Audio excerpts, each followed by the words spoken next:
गुरुब्रह्मा गुरुविष्णु गुरुदेवो महेश्वरः गुरु साक्षात् परब्रह्म तस्मै श्री गुरुवे नमः। ओम श्री गुरुभ्यो नमः। परम गुरुभ्यो नमः। परमेष्टि गुरुभ्यो नमः।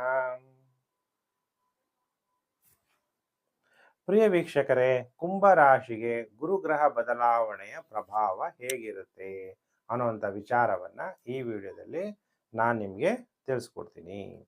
ಗುರು 1 ಜೂನ್ 2026 ಮಿಥುನ ರಾಶಿಯಿಂದ ಕರ್ಕಾಟಕ ರಾಶಿಗೆ ಸಂಚಾರ ಆಗೋದ್ರಿಂದ ಗುರು ಉಚ್ಚನಾಗ್ಬಿಡ್ತಾನೆ. ತುಂಬಾ ಪ್ರಭಾವ ಅನ್ನೋದು ಗುರುವಿಗೆ ಬಲಿಷ್ಠನಾಗ್ತಾನೆ. ಗುರು ಅಂದ್ರೆ ದೈವಗ್ರಹ. ಹಾಗಾದ್ರೆ ಕುಂಭರಾಶಿಯವರಿಗೆ ಇಷ್ಟು ದಿವಸ ಏನಿತ್ತು? ಗುರುಬಲ ಇತ್ತು. ಈಗ ಗುರುಬಲ ಅಂತ್ಯ. ಅಯ್ಯೋ ಗುರುಜಿ, ಗುರುಬಲ ಇದ್ರು ನನಗೇನು ಒಳ್ಳೇದಾಗ್ಲಿಲ್ಲ ಅಂದ್ರೆ, ಗುರುಬಲ ಇದ್ದಾಗ ನಿಮ್ಮ ಜಾತಗಳನ್ನ ತೋರಿಸಿ ನೀವು ಸರಿಯಾದ ಸಮಯದಲ್ಲಿ ಪರಿಹಾರಗಳನ್ನ ಮಾಡ್ಕೊಂಡಿಲ್ಲ ಅಂತ ಅರ್ಥ. ಯಾಕೆಂದ್ರೆ ಗುರುಬಲ ಬಂದಾಗ ಏನ್ ಮಾಡ್ತೀವಿ ನಾವು? ಗುರು ಉಚ್ಚನಾಗ್ಬಿಟ್ಟ ಈಗ ಕರ್ಕಾಟಕ ರಾಶಿಯಲ್ಲಿ. ದೈವ ಯಾಕೆ ಗುರು ಬಲ ಬೇಕು? ಒಳ್ಳೆ ಮನೆ ತಗೋಬೇಕು, ವಿವಾಹಗಳಾಗಬೇಕು, ಮಕ್ಕಳಿಗೆ ಒಳ್ಳೆ ಎಜುಕೇಶನ್ ಸಿಗಬೇಕು, ರಾಜಕಾರಣಿಗಳಿಗೆ ಒಳ್ಳೆ ಅಧಿಕಾರ ಪ್ರಾಪ್ತಿಯಾಗಬೇಕು. ಅದೆಲ್ಲ ಆಗೋ ಟೈಮಲ್ಲಿ ಗುರುಬಲ ಬಂದಾಗ ಸುಮ್ಮನೆ ಕುತ್ಕೊಂಡು ಮನೆ ಮುಂದೆ ಲಕ್ಷ್ಮಿ ಬಂದಾಗ ಬಾಗಿಲು ತೆಗೀದಲೆ ಅನುಕೂಲಗಳನ್ನ ಮಾಡ್ಕೊಂಡೇ ಇರೋದು ಅದು ನಮ್ಮ ತಪ್ಪು. ಯಾಕೆಂದ್ರೆ ಜಾತಗಳನ್ನ ತೋರಿಸಿರಲ್ಲ, ಗುರುವಿನ ಪರಿಸ್ಥಿತಿ ಹೇಗಿದೆ ಅಂತ ನಿಮ್ಗೆ ಗೊತ್ತಿರಲ್ಲ. ಈಗ ನೋಡಿ, ಇಷ್ಟು ದಿವಸ ನಿಮ್ಗೆ ಏನೇನೋ ಮಾನಸಿಕವಾಗಿ ಆಲೋಚನೆ ಬಂದರೂ ಕೂಡ ಗುರು ಕಾಪಾಡ್ತಾ ಇದ್ದ. ಈಗೇನಾಗುತ್ತೆ? ಮಾನಸಿಕವಾಗಿ ಕಿರಿಕಿರಿ ಜಾಸ್ತಿ ಆಗುತ್ತೆ. ಗುರುಜಿ ಯಾರೋ ಹೇಳಿದ್ರು, ಆ ಚಾನಲಲ್ಲಿ ಯೂಟ್ಯೂಬಲ್ಲಿ ಹೇಳ್ತಾ ಇದ್ರು, ಟಿವಿಲಿ ಹೇಳ್ತಾ ಇದ್ರು, ಗುರು ಈಗ ಹುಚ್ಚನಾಗ್ಬಿಡ್ತಾನಂತೆ, ಕುಂಭ ರಾಶಿಗೆ ಹಂಗ್ ಒಳ್ಳೇದಾಗುತ್ತೆ ಹಿಂಗ್ ಒಳ್ಳೇದಾಗುತ್ತೆ ಅಂತೆಲ್ಲ ಹೇಳಿದ್ರು ಅಂತೀರ. ಸತ್ಯಂ ವದ ಧರ್ಮಂ ಚರ. ನಿಮಗೆ ಒಳ್ಳೇದಾಗ್ಲಿ ಅನ್ನೋದು ನನ್ನ ಆಲೋಚನೆ ಕೂಡ. ಆದ್ರೆ ಸತ್ಯವನ್ನ ಹೇಳ್ಬೇಕು. ಸತ್ಯ ಅನ್ನೋದು ಕಬ್ಬಿಣದ ಕಡಲೆ. ಕಷ್ಟಗಳು ಬರುತ್ತೆ, ಸುಖನೂ ಕೂಡ ಬರುತ್ತೆ. ಈಗ ಗುರು 6ನೇ ಮನೆಗೆ ಹೋಗ್ಬಿಟ್ಟ ಗೋಚಾರದಲ್ಲಿ. ಗುರು ಹೆಂಗ್ ನಿಮಗೆ ಶುಭ ಫಲ ಕೊಡಕ್ ಸಾಧ್ಯ? ಸುಮ್ಮನೆ ಶುಭ ಫಲ ಬರುತ್ತೆ? ಸತ್ಯಂ ಶಿವಂ ಸುಂದರಂ. ಶಿವ ನೋಡಿ ಎಷ್ಟು ಸುಂದರ, ಎಷ್ಟು ಸತ್ಯ ಅಂತೀವಿ ಅಲ್ವಾ? ಸತ್ಯವಾದಂಥ ವಿಚಾರ ಮಾತ್ರ ನಾನೀಗ ಈ ವಿಡಿಯೋದಲ್ಲಿ ನಿಮಗೆ ತಿಳಿಸ್ಕೊಡ್ತೀನಿ. ನನ್ನ ಚಾನಲ್ ನೀವು ನೋಡ್ರಿ, ವ್ಯೂಸ್ ಜಾಸ್ತಿ ಬರಲಿ ಅಂತ ಸುಳ್ಳೆಲ್ಲ ಹೇಳಕ್ಕೆ ನಾನು ಇಷ್ಟಪಡಲ್ಲ. ಹಾಗಾದ್ರೆ ಈಗ ಗುರು ಅಂದ್ರೆ ದೈವ ಗ್ರಹ ಅಲ್ವಾ ಗುರುಜಿ? ಗುರು ಅದ್ ಹೆಂಗ್ ಕೆಟ್ಟದ್ ಮಾಡ್ತಾನೆ ಅಂತೀರ. ನವಗ್ರಹಗಳಲ್ಲೇ ಅತ್ಯಂತ ಶುಭ ಗ್ರಹ ಗುರು ಅಂದ್ರೆ ದೈವ ಅಂತೀವಿ. ಅಂತಹ ಗುರುಗ್ರಹ ನಿಮ್ಮ ಜನ್ಮರಾಶಿ ಮಿಥುನದಿಂದ, ಅಂದ್ರೆ ನಿಮ್ಮ ಜನ್ಮರಾಶಿಗೆ ಮಿಥುನದಿಂದ ಕರ್ಕಾಟಕ್ಕೆ ಬಂದಾಗ ಕುಂಭರಾಶಿಗೆ 6ನೇ ಮನೆಗೆ ಸಂಚಾರ ಆಗ್ಬಿಡ್ತಾನೆ. ಪಂಚಮ ಭಾವದಲ್ಲಿದ್ದ ಹೆಂಗೋ ನಿಮ್ಮನ್ನು ನೋಡ್ಕೊಂಡು ನಿಮ್ಮ ಮನಸ್ಸನ್ನ ಎಷ್ಟೇ ಚಂಚಲ ಆದ್ರೂ, ಎಷ್ಟೇ ಟೆನ್ಷನ್ ಆದ್ರೂ ನಿಮ್ಮನ್ನ ಕಾಪಾಡ್ತಾ ಬರ್ತಿದ್ದ. ಈಗ 6ನೇ ಮನೆಗೆ ಬಂದ ತಕ್ಷಣ ಏನಾಗುತ್ತೆ? ಸಾಲಗಳ ಬಾಧೆ ಜಾಸ್ತಿ ಆಗುತ್ತೆ. ಯಾಕೆ ದೇವ್ರು ಕೆಟ್ಟದ್ ಮಾಡ್ತಾನೆ ಹಂಗಾದ್ರೆ? ಒಳ್ಳೆ ತಾನೇ ಮಾಡಬೇಕು. ಪರೀಕ್ಷೆ, ಋಣ ಸಾಲ ತೀರಿಸ್ಬೇಕೋ ಬೇಡವೋ? ನಮಗೇನೋ ಒಂದು ಸಾಲ ಇರ್ಬೋದು, ಆರೋಗ್ಯ ಕೆಡ್ಬೋದು, ಇವೆಲ್ಲ ಯಾಕೆ ಬರುತ್ತೆ? ಅರ್ಥ ಮಾಡ್ಕೋಬೇಕು ನೀವು. ಆಧ್ಯಾತ್ಮಿಕವಾಗಿ ಬೆಳಿಬೇಕು. ಸಾಲಗಳನ್ನ ತೀರಿಸಿದ್ರೆ ಮುಂದೆ ಇನ್ನೂ ಹೆಚ್ಚು ಸಾಲ ಕೊಡ್ತಾರೆ, ಬೇರೆ ಯಾರಾದರೂ ಆಗ್ಲಿ. ನೀವೇನ್ ಮಾಡ್ತಾರೆ? ಸಿವಿಲ್ ಅದನ್ನ ಸ್ಕೋರ್ ಅಂತ ನೋಡ್ತಿರಲ್ಲ ನೀವು ಅಲ್ವಾ? ಸ್ಕೋರ್ ಚೆನ್ನಾಗಿದ್ರೆ ಏನ್ ಮಾಡ್ತಾರೆ? ಸಾಲ ಕೊಡ್ತಾರೆ ಬ್ಯಾಂಕ್. ಓ ಚೆನ್ನಾಗಿ ಸಾಲ ತೀರಿಸ್ತಿದ್ಯಪ್ಪ ಅಂತ. ಹಾಗೆ ಕರ್ಮಗಳನ್ನ ನೀವು ಕಳ್ಕೊಂಡಿದ್ರೆ ಗುರು 6ನೇ ಮನೆಗೆ ಬಂದಾಗ ರೋಗ ಬರುತ್ತೆ. ಯಾವುದಕ್ಕೆ ಬರುತ್ತೆ ರೋಗ ಅನ್ನೋದು ನೀವು ಅರ್ಥ ಮಾಡ್ಕೋಬೇಕು. 2 ತರ ರೋಗ, ಒಂದು ಮಾನಸಿಕ ರೋಗ, ಒಂದು ಶಾರೀರಿಕವಾದಂತ ರೋಗ. ಚಂದ್ರನ ಮನೆಯಲ್ಲಿ ಗುರು ಬಂದಾಗ ಮಾನಸಿಕ ರೋಗಗಳು ಮತ್ತು ಶಾರೀರಿಕ ರೋಗಗಳು ಉಂಟಾಗುತ್ತೆ. ಯಾಕೆ ಉಂಟಾಗುತ್ತೆ? ನೀವೇನು ಅನ್ಕೊಂಡ್ಬಿಟ್ಟಿರ್ತೀರ, ಈ ಪ್ರಪಂಚನೇ ಶಾಶ್ವತ, ನಾನು ಇಲ್ಲಿ ಪ್ರಪಂಚದಲ್ಲಿ ಇಲ್ಲೇ ಊಟ ಹೊಡ್ಕೊಂಡು ಇಲ್ಲೇ ಇರ್ತೀನಿ ಅಂತ ಅನ್ಕೊಂಡ್ಬಿಟ್ಟಿರ್ತೀರ. ದೈವ ತಿಳಿಸ್ಬೇಕಲ್ಲ ನಿಮಗೆ, ನೀವು ಅರ್ಥ ಮಾಡ್ಕೋಬೇಕಲ್ಲ. ನೀವು ಬಂದ ಮೇಲೆ ಯಾರೇ ಆಗಲಿ, ನೀವಾಗಲಿ, ನಾನಾಗಲಿ, ಯಾವ ರಾಜಕಾರಣಿ, ದೊಡ್ಡ ಪ್ರೈಮ್ ಮಿನಿಸ್ಟರ್ ಆಗಲಿ, ಪ್ರೆಸಿಡೆಂಟ್ ಆಫ್ ಅಮೇರಿಕಾ ಆಗಲಿ, ಬಂದ ಮೇಲೆ ವಾಪಸ್ಸು ಹೋಗಲೇಬೇಕು ಅಲ್ವಾ? ಇರೋವರೆಗೂ ನಾನು ನಂದು ನನ್ನ ನಡಿಬೇಕು ಅಂತ ಮನುಷ್ಯ ಅಂತಾನೆ.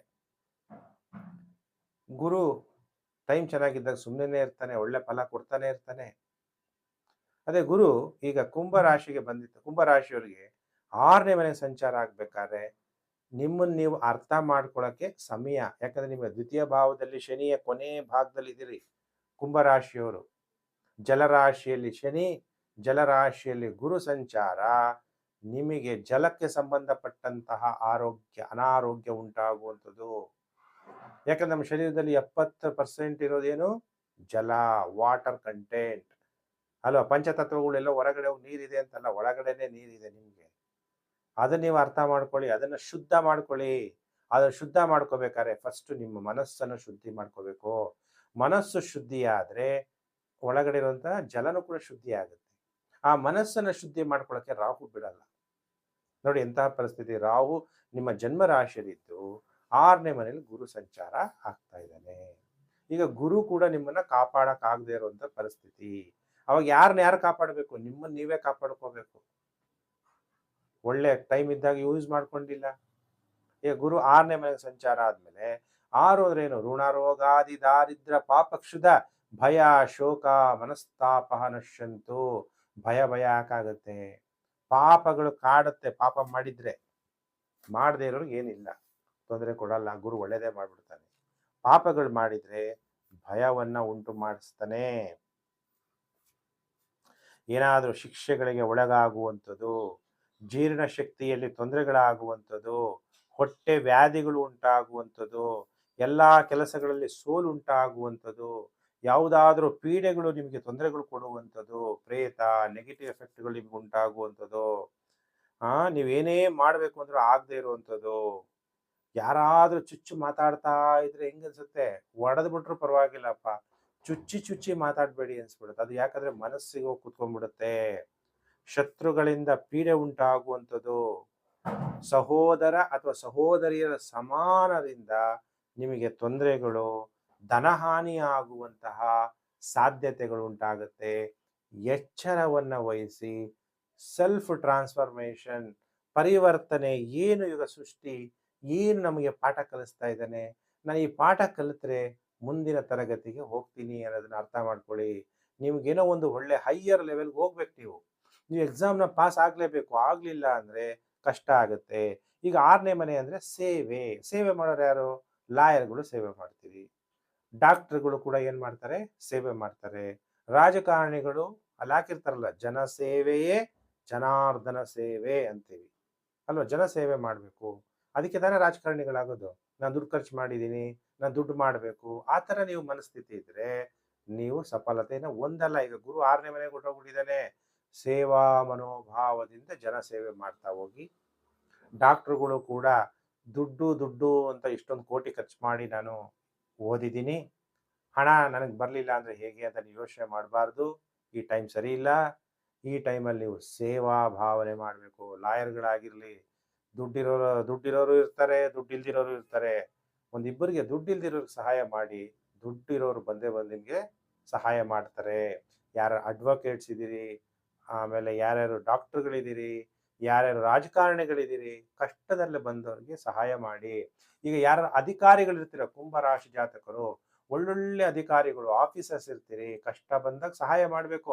ನನಗೇನು ಅಧಿಕಾರ ಸಿಕ್ಬಿಟ್ಟಿದೆ, ಅಧಿಕಾರ ಸುಮ್ಮನೆ ಸಿಕ್ಕಿಲ್ಲ, ನಾನು ದುಡ್ಡು ಕೊಟ್ಟು ಬಂದಿದ್ದೀನಿ, ಅಧಿಕಾರ ಸುಮ್ಮನೆ ಪಡೆದಿಲ್ಲ ನಾನು ಅಂತೇಳಿ ಧನದಾಹಿಗಳಾಗಬಾರ್ದು. ಧನ ಬೇಕು, ಆದರೆ ಆಶೀರ್ವಾದ ಅನ್ನೋದು ಒಂದು ಧನ ಅನ್ನೋ ತಿಳ್ಕೊಳ್ಳಿ. ಆಗ ಬ್ಲೆಸ್ಸಿಂಗ್ಸ್ ಅನ್ನು ತಗೊಳ್ಳುವಂತಹ ಕಾಲ. ಸಾಲಗಳು ಮಾಡಬಾರದು ಅನ್ನೋದನ್ನ ಅರ್ಥ ಮಾಡಿಸ್ತಾನೆ. ಸಾಲ ಅಂದ್ರೆ ಬರೀ ದುಡ್ಡಿನ ಸಾಲ ಒಂದೇ ಅಲ್ಲ, ಏನೇನೋ ಸಾಲಗಳು ಮಾಡ್ಕೊಂಡ್ ಬಂದಿರ್ತೀವಿ. ಕೆಲವರು ದುಡ್ಡನ್ನ ಮೋಸ ಮಾಡ್ಬಿಡೋದು, ಇನ್ನೊಬ್ಬರು ಮನೇನ ತನ್ನ ಹೆಸರಿಗೆ ಬರ್ಸ್ಕೊಂಡ್ಬಿಡೋದು ಮೋಸ ಮಾಡಿ, ಅಥವಾ ಸಹೋದರಿಯರ ಆಸ್ತಿಯನ್ನ ಹೊಡ್ಕೊಂಡ್ಬಿಡೋದು, ಅಥವಾ ಗೊತ್ತಿಲ್ಲದೆ ಇನ್ನೊಬ್ಬರನ್ನ ಹಣ ಸಂಪತ್ತು ಅದನ್ನೆಲ್ಲ ವಶ ಮಾಡ್ಕೊಂಡ್ಬಿಡೋದು. ಇವೆಲ್ಲ ಕೂಡ ಮೋಸ, ದ್ರೋಹ. ಇಂತಹ ಕಾರ್ಯಗಳಿಗೆ ಯಾವುದಕ್ಕೂ ನೀವು ಹೋಗ್ಬಾರ್ದು. ಅಂಥದ್ದು ಯಾವುದೂ ಹೋಗಿದ್ರೆ ಆ ಕರ್ಮಗಳು ಕಳಿಯಕ್ಕೆ ಗುರು ಈಗ 6ನೇ ಮನೆಗೆ ಬಂದಿದ್ದಾನೆ ಅನ್ನೋದು ನೀವು ಅರ್ಥ ಮಾಡ್ಕೊಳ್ಳಿ. ಅದಕ್ಕೆ ಏನು ಪರಿಹಾರಗಳನ್ನ ಮಾಡ್ಕೋಬೇಕು? ಈಗ ನೋಡಿ, ಪುಷ್ಕರ ಸ್ನಾನ ಕಾಯ್ತಾ ಇರ್ತಾರೆ. ಯಮುನಾ ನದಿ ಸ್ನಾನಕ್ಕೆ ಯಾವಾಗ ಹೋಗ್ಬೇಕು? ಯಾಕಂದ್ರೆ ಪುಷ್ಕರ ಒಳ್ಳೆ ಟೈಮ್ ಬಂತು, 12 ವರ್ಷಕ್ಕೊಂದ್ಸಲ ಬರುವಂಥದ್ದು. ಕೆಲವು ಹೇಳ್ತಾರೆ, ನಿಮ್ಗೆ 12 ವರ್ಷದೆಲ್ಲ ಜ್ಞಾಪಕ ಇದೆ ಅಲ್ವೇನ್ರಿ? 12 ವರ್ಷಕ್ಕೆ ಗುರು ಏನೇನು ಒಳ್ಳೇದು ಮಾಡಿದ್ದ, ಅದೆಲ್ಲ ಈಗ ಒಳ್ಳೇದು ಮಾಡ್ತಾನೆ ಅಂದ್ರೆ ನಿಮ್ಗೆಲ್ಲ ಜ್ಞಾಪಕ ಇರುತ್ತೆ? ನಿನ್ನೆ ಏನ್ ತಿಂಡಿ ತಿಂದಿದ್ರಿ? ನಿನ್ನೆ ರಾತ್ರಿ ಮಲಗ್ಬೇಕಾದ್ರೆ ಏನು ಊಟ ಮಾಡಿದ್ರಿ? ಜ್ಞಾಪಕ ಇದೆಯಾ? ಕೆಲವರು ಯೋಚನೆ ಮಾಡ್ತಾನೆ ನೀನು ಏನು ತಿಂಡಿ ತಿಂದಿದ್ದೆ ಅಂತ, ಅಲ್ವಾ? ಆ ಥರ ಹೇಳೋದು ಸರಿ ಇರೋಲ್ಲ. 12 ವರ್ಷದ ಮುಂಚೆ ಏನಾಗಿತ್ತು ಅಂದರೆ, ಈಗ ಗುರು 6ನೇ ಮನೆಗೆ ಬಂದಿದ್ದಾನೆ. ಗುರು ಒಬ್ಬನೇ ಬಂದಿರೋದು, ಆದರೆ ರಾಹು ನಿಮ್ಮ ಜನ್ಮ ರಾಶಿಯಲ್ಲಿ ಇದ್ದಾನೆ. 12 ವರ್ಷದ ಮುಂಚೆ ರಾಹು ನಿಮ್ಮ ಜನ್ಮ ರಾಶಿಯಲ್ಲಿ ಇದ್ನಾ? ಅಲ್ವಾ? ಆದ್ರಿಂದ ಬಹಳ ಎಚ್ಚರವಾಗಿರ್ರಿ. ಗುರು 6ನೇ ಮನೆಗೆ ಬಂದಾಗ ನಿಮ್ಗೆ ಒಳ್ಳೇದೇ ಮಾಡ್ತಾನೆ. ಏನು ಒಳ್ಳೇದು ಮಾಡ್ತಾನೆ? ನಿಮ್ಮಲ್ಲಿ ಒಂದು ಪರಿವರ್ತನೆಯನ್ನು ತಂದುಕೊಡ್ತಾನೆ. ಈಗ ಅದು ಗುರು ಸಪ್ರೇಟ್ ದೃಷ್ಟಿ ಇದೆ. ಗುರು ಎಷ್ಟನೇ ಮನೆ ನೋಡ್ತಾನೆ? ನಿಮ್ಮ ದ್ವಿತೀಯ ಭಾವ ನೋಡ್ತಾನೆ. ದ್ವಿತೀಯ ಅಂದರೆ ಧನಭಾವ, ಕುಟುಂಬ ಭಾವ. ಕುಟುಂಬದಲ್ಲಿ ನೀವು ಹೆಂಗೆ ಜೀವನವನ್ನು ಮಾಡ್ತೀರಿ? ಕುಟುಂಬದಲ್ಲಿ ಯಾವಾಗಲೂ ಕಲಹಗಳಾಗ್ಬೋದು, ಹಣಕಾಸಿನ ತೊಂದರೆಗಳಾಗ್ಬೋದು.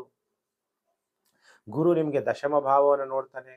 ಅಧಿಕಾರವನ್ನು ಕಳ್ಕೊಂಬಿಡ್ಬೋದು. ಯಾವಾಗ ಅಧಿಕಾರ ಕಳ್ಕೊಂತೀರಿ? ಧರ್ಮದಿಂದ ನೀವು ಬದುಕ್ತಾ ಇಲ್ಲ. ಜನಸೇವೆ ಮಾಡ್ತೀನಿ ಅಂತ ಹೋಗಿರೋರು ಜನಸೇವೆ ಮಾಡ್ತಾ ಇಲ್ಲ, ಅವಾಗ ಡಿಪ್ರಮೋಷನ್ ಆಗುವಂಥದ್ದು. ಗುರು 12ನೇ ಮನೆ ನೋಡ್ತಾನೆ. ತೀರ್ಥಕ್ಷೇತ್ರಗಳ ದರ್ಶನ, ದಾನ ಧರ್ಮಗಳು ಮಾಡಲಿ, ನೀವು ಪುಣ್ಯವನ್ನು ಕಟ್ಕೊಳ್ಳಿ, ಮುಂದೆ ನಿಮಗೆ ಒಳ್ಳೇದಾಗಲಿ ಅಂತ ಗುರು 12ನೇ ಮನೆಯೂ ನೋಡ್ತಾನೆ. ನೀವು ಅವಾಗ ಅದನ್ನು ಉಪಯೋಗ ಮಾಡ್ಕೊಂಡಿಲ್ಲ ಅಂದರೆ, ದಾನ ಧರ್ಮಗಳು ಮಾಡದೇ ಇರೋದು, ನಿಮ್ಮ ಜಾತಕವನ್ನು ನೀವು ನನಗೆ ತೋರಿಸ್ದೇ ಇರೋದು, ನಿಮಗೆ ನೀವೇ ಅನ್ಯಾಯ ಮಾಡ್ಕೊಳ್ಳೋದು, ಅದೇನಾಗುತ್ತೆ? ನಿಮಗೆ ನೀವೇ ಶಾಪ ಕೊಟ್ಕೊಳಂಗಾಗತ್ತೆ. ನಿಮ್ಮ ಭಾಗ್ಯವನ್ನು ನೀವೇ ನಾಶ ಮಾಡ್ಕೊಳಂಗಾಗುತ್ತೆ. ಯಾಕಂದರೆ ಗುರು 12ನೇ ಮನೆ ನೋಡ್ತಿದ್ದಾನೆ. ನೀನು ಮಾಡು ಈಗ? ಇವೆಲ್ಲ ಕಷ್ಟಗಳು, ದಾನ ಧರ್ಮಗಳನ್ನ ಮಾಡು, ಧಾರ್ಮಿಕ ಕಾರ್ಯಗಳನ್ನ ಮಾಡು ಅಂತ ಹೇಳ್ತಾನೆ. ನೀವು ಮಾಡದೇ ಇದ್ದಾಗ ಕೆಲವರು ಕೋರ್ಟ್ ಕೇಸ್ಗಳೆಲ್ಲ ಇದ್ದು, ಕ್ರಿಮಿನಲ್ ಕೇಸ್ಗಳೆಲ್ಲ ಇದ್ದರೆ ಜೈಲು ವಾಸ. ಕ್ರಿಮಿನಲ್ ಕೇಸ್ ಇದ್ದರೆ ಆಸ್ತಿಗಳನ್ನು ನಷ್ಟ ಮಾಡ್ಕೊಳ್ಳುವಂಥದ್ದು, ಯಾವುದೋ ಬೇರೆ ದೇಶಗಳಲ್ಲಿ ಓದ್ತೀನಿ ಅಂತ ಹೋಗಿ ಅಲ್ಲೇ ಸೇರ್ಕೊಂಡ್ಬಿಡೋದು, ವಾಪಸ್ ಬರೋಕ್ಕಾಗದೇ ಇರುವಂಥದ್ದು, ಉಲ್ಲಾಸ ಪಡೆಯೋಕ್ಕೆ ಕಷ್ಟ ಆಗುವಂಥದ್ದು. 12ನೇ ಮನೆ ಗುರು ನೋಡ್ತಾ ಇದ್ದಾನೆ. ಗುರು 10ನೇ ಮನೆಯನ್ನು ನೋಡ್ತಾ ಇದ್ದಾನೆ. ಅಯ್ಯೋ ಗುರುಜಿ ಯಾರೋ ಹೇಳಿದ್ರು 10ನೇ ಮನೆ ಅಂದರೆ ನಿಮ್ಗೆ ಒಳ್ಳೆ ಪ್ರಮೋಷನ್ ಸಿಗುತ್ತೆ, ಒಳ್ಳೇದಾಗುತ್ತೆ. ನಾನು ಬೇರೆಯವರಂತೆ ನಿಮಗೆ ದಾರಿ ತಪ್ಪಿಸಲ್ಲ, ಸುಳ್ಳು ಹೇಳಲ್ಲ. ಯಾಕೆ ಅಂದರೆ ನನ್ನ ಶಕ್ತಿಯಾದಂಥ ಸರ್ವಶಕ್ತಿವಂತ ಪರಮಾತ್ಮ ಸತ್ಯಂ ಶಿವಂ ಸುಂದರಂ, ಸತ್ಯ ಹೇಳ್ತಾ ಇದ್ದೀನಿ. ಏನು ಇವೆಲ್ಲ ಆಗ್ತಿರೋದು ಏನಕ್ಕೆ? ಒಳ್ಳೇದಕ್ಕೆ ಆಗ್ತಾ ಇದೆ. ಆಗ್ತಾ ಇರೋದೆಲ್ಲ ಒಳ್ಳೇದೇ. ಯಾಕೆ? Self transformation. ನೀವು ಒಳ್ಳೆಗೆ ಪರಿವರ್ತನೆ, ಆಧ್ಯಾತ್ಮಿಕವಾಗಿ ಬೆಳಿಬೇಕು. ಇನ್ಮೇಲೆ ಸಾಲ ಮಾಡಬಾರ್ದು. ಸಾಲ ಮಾಡೋದು ಅಂದರೆ ಎಷ್ಟು ತೊಂದರೆ ಅನ್ನೋದು ಅರ್ಥ ಮಾಡ್ಕೊಳ್ಳಿ. ಅಯ್ಯೋ ಗುರುಜಿ, ದೇಶನೇ ಸಾಲ ಮಾಡಿದೆ ಅಂತೆ, ಪ್ರಪಂಚನೇ, ಅಮೇರಿಕನೇ ಸಾಲ ಮಾಡಿದೆ ಅಲ್ವಾ, ನಾನು ಯಾಕೆ ಸಾಲ ಮಾಡಬಾರ್ದು ಅಂತ ನೀವು ಅಂದ್ಕೊಂಡು ನಿಮ್ಮ ಜೀವನವನ್ನು ಕೆಡಿಸ್ಕೊಂಡ್ರೆ ಅದಕ್ಕೆ ನೀವೇ ಜವಾಬ್ದಾರಿ. ಸಾಲಗಳು ನಿಮ್ಗೆ ತೀರಿಸೋ ಶಕ್ತಿ ಇದೆಯಾ? ಬಂದಿದ್ದ ಇನ್ಕಮಲ್ಲಿ ಎಷ್ಟು ಸಾಲ ತೀರಿಸ್ತೀರಿ? ನಿಮಗೆ ಕೆಲಸ ಗ್ಯಾರಂಟಿಯಾಗಿರುತ್ತೆ ಅಂತ ಏನಾದರೂ ಇದೆಯಾ? ಅವನ್ನೆಲ್ಲ ನೀವು ನೋಡ್ಕೊಂಡು ಮಾಡ್ಬೇಕು ಸಾಲ, ಇಲ್ಲ ಅಂದರೆ ಕಷ್ಟ ಅನುಭವಿಸ್ತೀರಿ. ಪ್ರಿಯ ವೀಕ್ಷಕರೇ, ಕುಂಭರಾಶಿಗೆ ಗುರುಗ್ರಹ ಬದಲಾವಣೆಯ ಪ್ರಭಾವ 31/10/2026ವರೆಗೂ ಗುರುಬಲ ಇಲ್ಲ. ಸ್ನಾನ ಮಾಡಬೇಕು ಅನ್ನೋಂಥ ಆಸೆ ಇರೋರು ಯಮುನಾ ನದಿನಲ್ಲಿ ಪುಷ್ಕರ ಟೈಮು ಹೋಗಿ ಸ್ನಾನ ಮಾಡಿ. ಇಲ್ಲ ಅಂದರೆ ನನಗಾಗಲ್ಲ ಅಂದರೆ ಶಿವನಿಗೆ ಗಂಗಾಜಲ ಅಭಿಷೇಕ ಮಾಡ್ತಾ ಶಿವ ಭಗವಂತ ಸದಾ ಶಾಶ್ವತ, ಓಂ ಶಾಶ್ವತಾಯ ನಮಃ ಅನ್ನುವಂಥ ಮಂತ್ರವನ್ನು ಜಪ ಮಾಡಿ. ನೀವು ಶಾಶ್ವತನ, ನಿಮ್ಮ ಶರೀರ ಶಾಶ್ವತನ, ನಿಮ್ಮಲ್ಲಿರುವಂಥ ಒಳಗಡೆ ಚೈತನ್ಯ ಶಕ್ತಿ ಶಾಶ್ವತ. ನಿಮ್ಮನ್ನು ನೀವು ಚೈತನ್ಯ ಶಕ್ತಿಯನ್ನು ತಿಳ್ಕೊಂಡು ಆ ಶಿವನ ಧ್ಯಾನ ಮಾಡುವಂತಹ ಕಾಲ ಕುಂಭರಾಶಿಯವರಿಗೆ ಆರಂಭ ಆಗಿದೆ. ಅದಕ್ಕೆ 1 ಜೂನ್ 2026ಕ್ಕೆ ನಿಮಗೆ ಗುರುಬಲ ಅಂತ್ಯ ಆಗುತ್ತೆ. ಪ್ರಿಯ ವೀಕ್ಷಕರೇ, ವಿಡಿಯೋನ ಶೇರ್ ಮಾಡಿ. Facebook, WhatsApp group, Telegram group ಯಾರು ಶೇರ್ ಮಾಡ್ತಾ ಇದ್ದೀರಾ, ನಿಮ್ಮೆಲ್ಲರಿಗೂ ಕೂಡ ಥ್ಯಾಂಕ್ ಯು, ಧನ್ಯವಾದಗಳು. ನಿಮಗೆ ಗುರು ಒಳ್ಳೇದು ಮಾಡಲಿ. ಸಮಸ್ತ ಲೋಕೋ ಸುಖಿನೋ ಭವಂತು. ಪ್ರಿಯ ವೀಕ್ಷಕರೇ, ನಾನು ಮತ್ತೊಂದು ವಿಡಿಯೋದಲ್ಲಿ ಮತ್ತೆ ನಾನು ನಿಮ್ಮನ್ನು ಭೇಟಿ ಮಾಡ್ತೀನಿ. ನಮಸ್ಕಾರ.